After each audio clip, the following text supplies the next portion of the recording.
Mzazi na mwalimu wa shuleni, sisi wote ni walimu. Sisi wote ni walimu. Tena walimu sisi, kuna moja kazi yake ni kumfundisha mwanafunzi aelewe mada. Let's say leo tunasoma fraction. Kuna mwingine ndio kazi yake kufundisha, yule ni mwalimu wa darasani. Sisi walimu wa nyumbani ambao ni wazazi, tuna kazi moja kubwa sana ya kumsaidia mtoto kuwa na tabia. Tabia hii ni muhimu sana. Muhimu sana. Yaani kuambie tu tabia ndio itakayomuokoa mwanao. Mwanao anaweza kawa na walimu wazuri kweli kweli, ila akikosa tabia ya kupenda kujifunza, akikosa tabia ya kuvumilia akutana na maswali magumu, akikosa tabia ya kupambana, bado hawezi kuwa bora. Ndio maana nakushauri, hasa nawashauri wale wazazi ambao wana watoto bado wadogo, moja ya njia bora kabisa ni kuinvest. Invest time. Kama hata saa 10:30 unaweza kaamka na mwanao. Usimwonee huruma, mtoto mdogo ana nguvu kuliko wewe. Kwa video moja, nenda tafuta video moja ya Obama, nzuri sana. Anaongea kama mama yake alikuwa anafanya kazi, alipokuwa kule Singapore kama sikosei. Alikuwa anafanya kazi. Na alikuwa anapenda mwanae apate elimu ya Kimarekani. Alichokuwa anakifanya mamake Obama saa 10:30. Tena Obama anasema katika ile speech walikuwa wanakaa jikoni.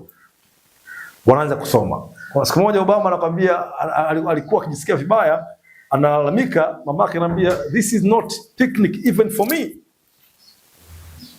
Kwamba haikuwa burudani, lakini mama alikuwa na picha kubwa. Kwa sababu wakina mama mimi nawaheshimu sana. Sasa this time around, mama, baba, hebu to invest time. Nilipokuwa story moja katika video ya nyuma hapo kwamba the way nilivyomsaidia binti yangu Caroline kutoka GPA 2.7 certificate na kwenda kwa GPA 4.2 diploma. Moja njia niliyotumia saa 10:30 na nimeiga ile mbinu ya Obama, nikawa naamka na mtoto wangu tunakaa mezani. Nilifanya miezi 3 lakini ilitosha kabisa kuboost energy ya mtoto na kuanza kupenda baada ya kuanza kupata A, B. Kamaliza diploma mwaka 2025 IFM na GPA 4.2.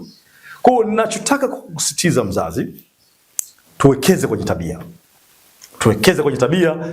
The more anavyopambana kila siku, anapambana kila siku, anafanya, at first itakuwa ngumu, lakini tuwekeze kwenye tabia. Ukiona saa 10 ni mbali, saa 10:30 ni mapema. Kuna watoto wenzako utapanda nao daladala asubuhi, saa 10:30 wanaenda shule. Wewe kama mgeni, sisi wenzako huko Salasala tupandaga daladala asubuhi, saa 11 tunapandaga na wanafunzi. Wameamka saa ngapi pale pale? Ninachokuambia, watoto wana nguvu. Mchagulie, umbembeleze leo, cheke naye leo, au mia baadaye, au mpambanie leo, mjenge leo, kesho acheke. Lengo ni kuona kwamba tunawasaidia watoto wetu, na siku moja nafika Tanzania inasema hakuna somo jepesi kama somo la hisabati. Msaidie mwanao. Kama kuna kitu umekipata, share this video, comment, lakini pia usiache kusubscribe kwenye page zetu za YouTube na Instagram. Mungu akubariki sana. Ciao.